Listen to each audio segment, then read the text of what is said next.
back to the Hall of Fame College Football Podcast. I'm your host, Jason Watkins, and if you love college football, you are definitely in the right place. So before you forget, smash that red subscriber button, like our videos, and don't forget to ring the bell so you don't miss one moment of the Hall of Fame College Football Podcast. Glad everybody is back here. What about Levis Overton from A&M? Yeah. I haven't seen anything on him. Have you seen anything on Overton? No, like I said, I don't think we've shown, as bad as it sounds, any interest towards any A&M players that are in the portal currently. Well, and I think that's probably due to the fact of everything that's been going on at A&M this year. And so you really have to vet these kids and make sure that they're not just that kind of team obliterator, because obviously there's somebody out there that is, because A&M was a dumpster fire the entire year. And of course, you have to figure that a lot of that has to do with Jimbo and the way that he runs things, because they just dump money on kids and expect it to work out. I saw that they did that again, got one of the top running backs in the country to flip at the last second, and he's going to be coming to A&M as well. So all these guys that they're losing to the portal, who's to say if they actually lose them or not? Because who wants to touch these guys if they're part of the reason that these guys went 4-8, you know, or 5-7 or whatever they ended up. But 5-7. Yeah. They were number 6 at the start of the season. So, this isn't a good thing. No. But yeah, James, I agree with you.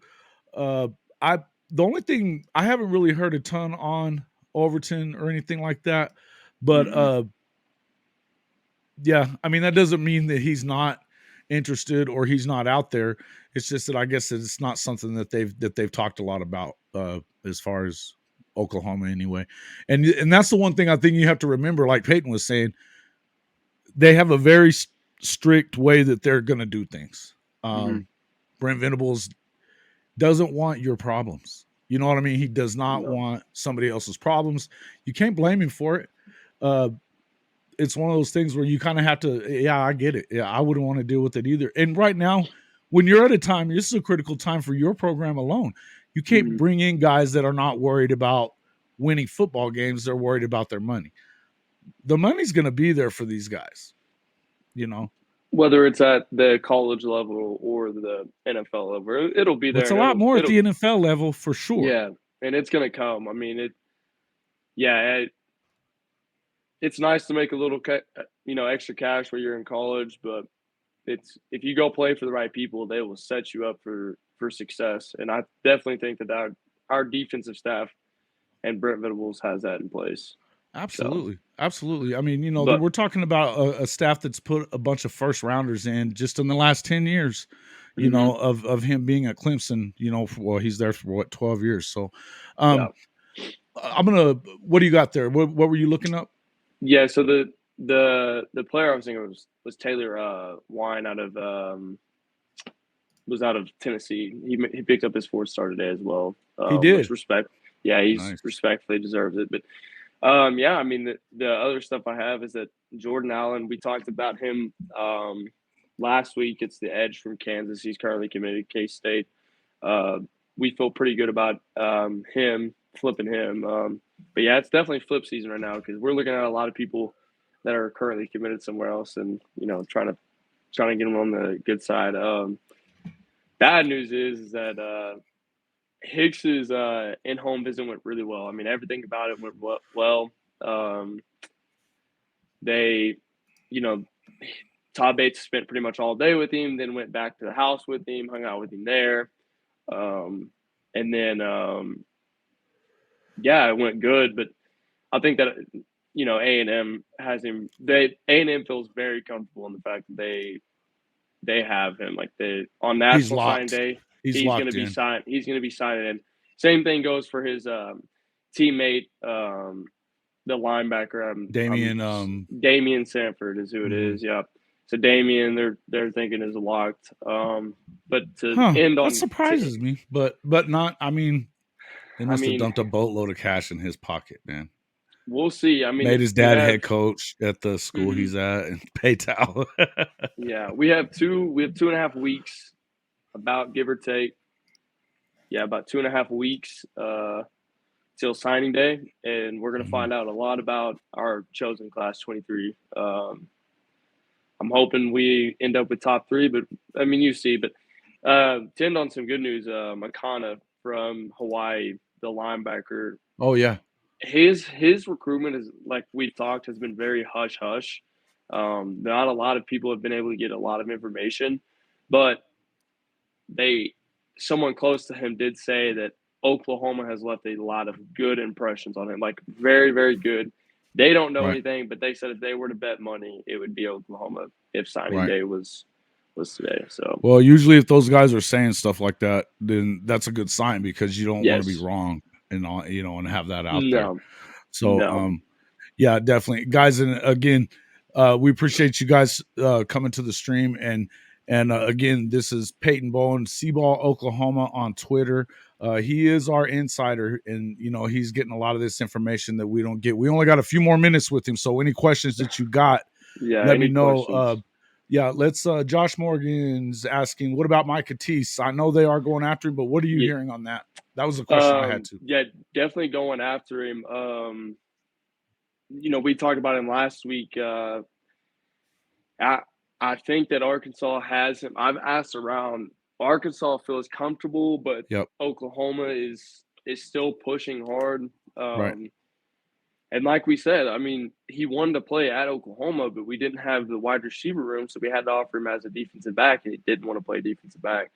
He is being offered as a wide receiver. Would love to see if we could get him in on a visit, get him with Jackson Arnold, talk to Jackson Arnold, because if I was a wide receiver in this country right now, I would be looking forward to playing with Jackson Arnold 100%. The one thing,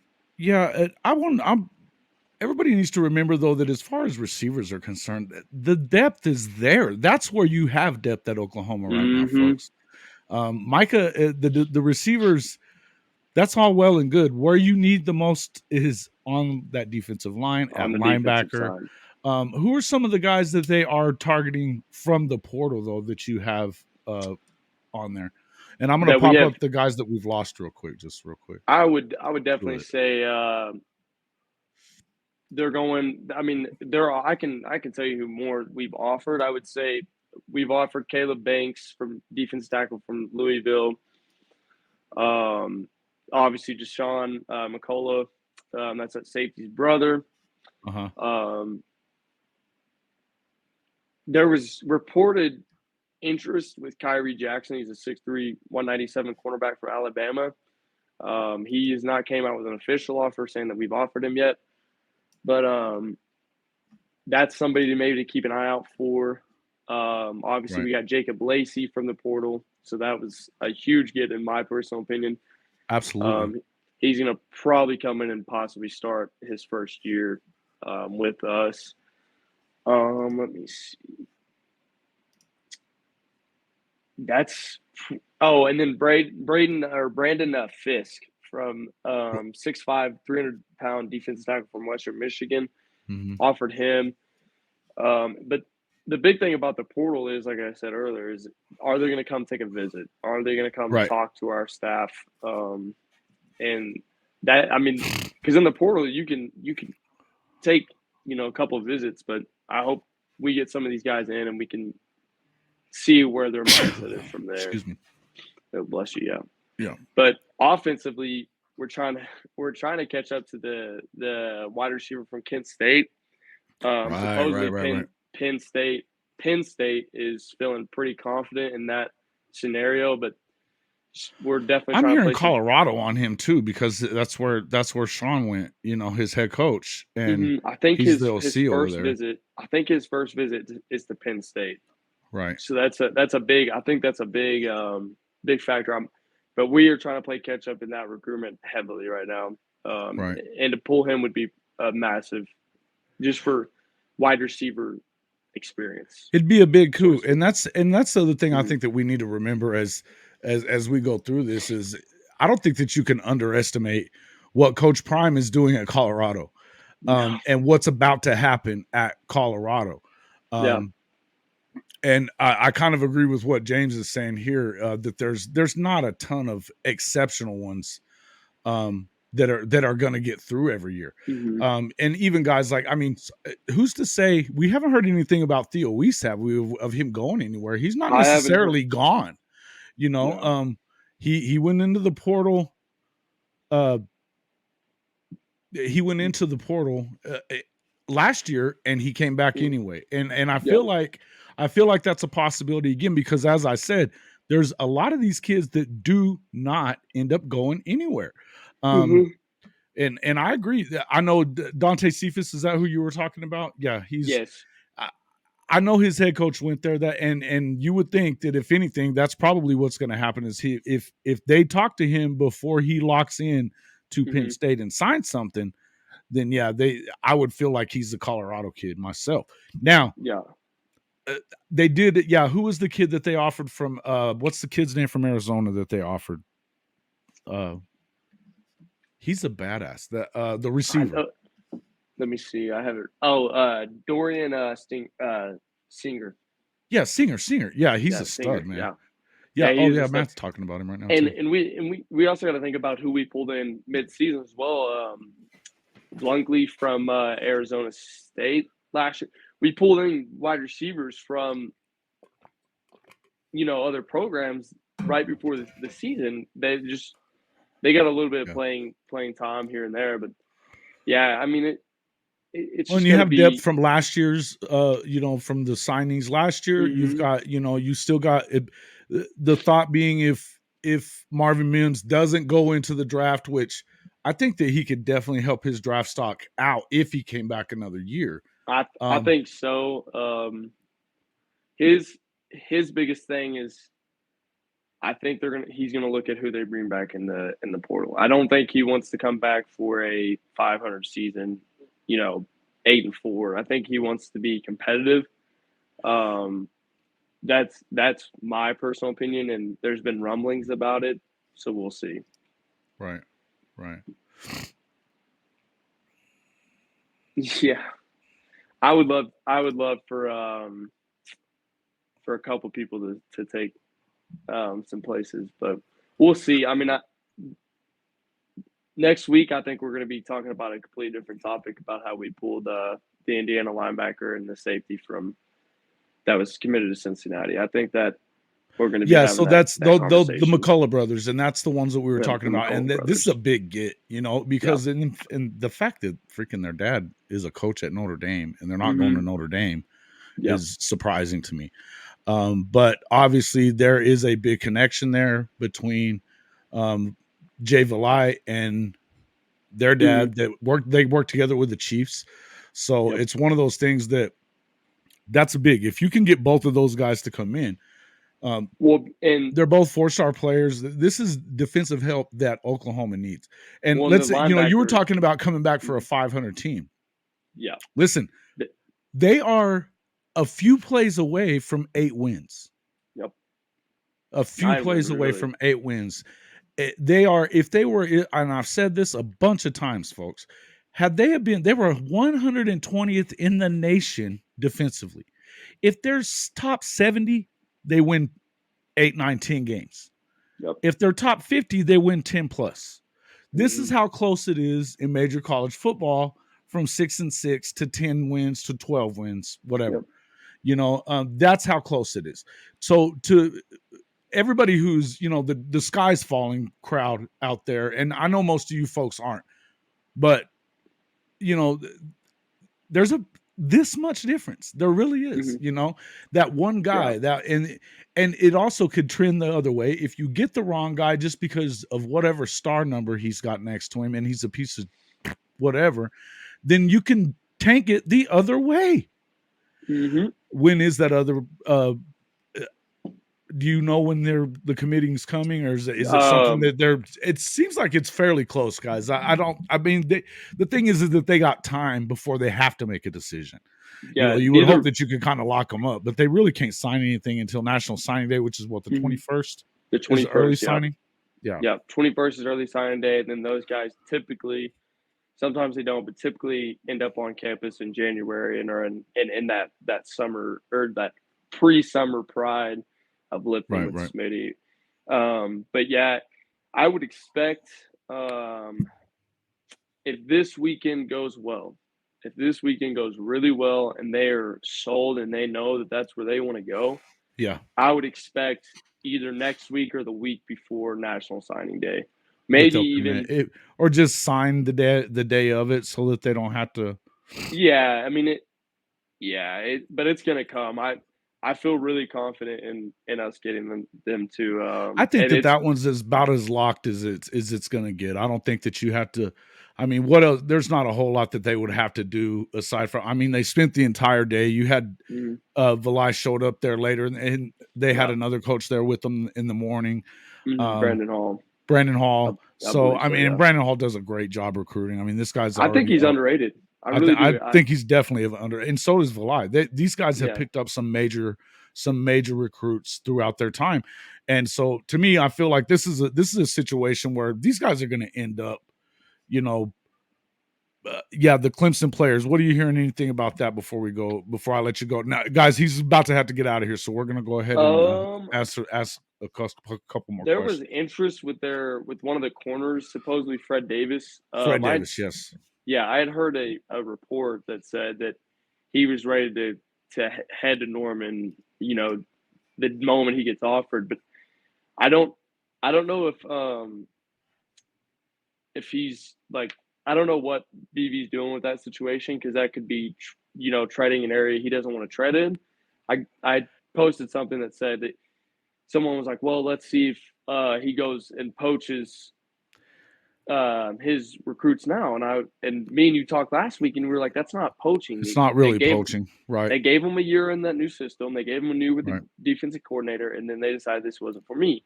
But yeah, the cornerback Fred Davis, and then the Kevin Swint. Yeah, that's Kevin Swint. Oh yeah, Swint. Edge. Supposedly had interest in coming to Norman as well. They haven't got official offers yet, but we'll see where BV goes with that. I would feel like the Clemson guys, those are guys that he doesn't have to, this very first week of the portal, he doesn't have to go. I mean, he can have a text message with them and be like, hey guys, I'm going to get to you. I've got to get these guys. And here's the thing is you got to understand, folks, that this week that's coming up, or that just happened, you've got, high school kids that Peyton Bowen, Matt, you just asked, when does he flip to OU? It could be any time. It could be he could wait until the very end too. I think that he's having to deal with going back and forth with his parents on Notre Dame more than anything. So yeah, that's I told you like 4 weeks ago. It's crazy because Peyton loves Oklahoma, and for the longest time it was Oklahoma and A&M. A&M kind of dropped off, and now it's a race for Notre Dame and Oklahoma. But Peyton's parents, specifically his mom, likes Notre Dame because of the education. She's really huge on education, which you should be. Like that's 100%. And Notre Dame is a prestigious school that provides Ivy League. It's Ivy League. Same type of deal. I've said it this whole time. Your girlfriend can do crazy things, and obviously his girlfriend's coming to Oklahoma. But we'll see. I would not anticipate an announcement. I think it's going to be a signing day thing. And I'm not kidding.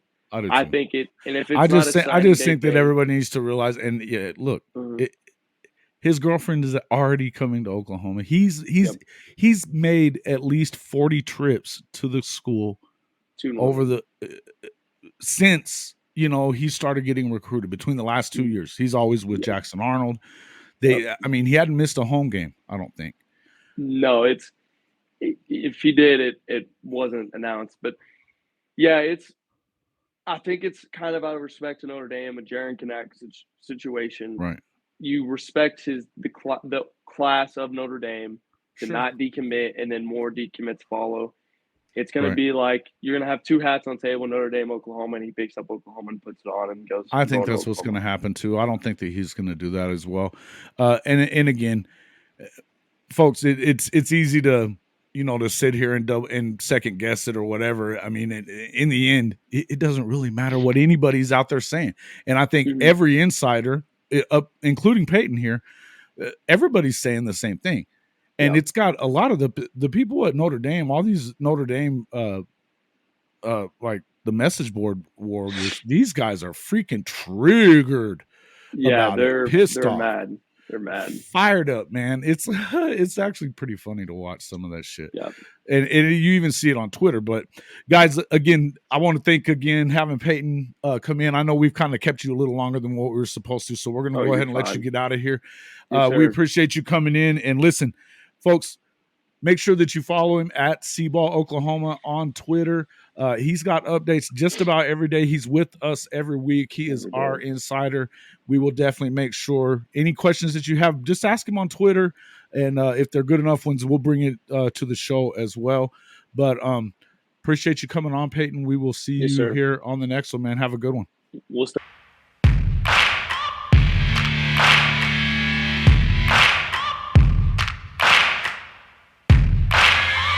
Searching for greatness in a sea of the dying and shameless, a sea of the aimless. I don't wanna be one of the nameless. I'ma wake up with the mindset that one day I'm gonna make it, and I don't think I'll be fine if I don't break my limitations. Don't try to stop me, I exist to write my own story. I'll make a decision if I want some peace or if I want the glory. Yeah, don't want a life that is complacent or possibly boring. I just want a life that is worth every day exploring. My whole life I just wanted someone who would notice me. My whole life I just wanted to be somebody to be. Yeah, I just wanna be great. Yeah, I just wanna be great. Let's go! Yeah, I just wanna be great.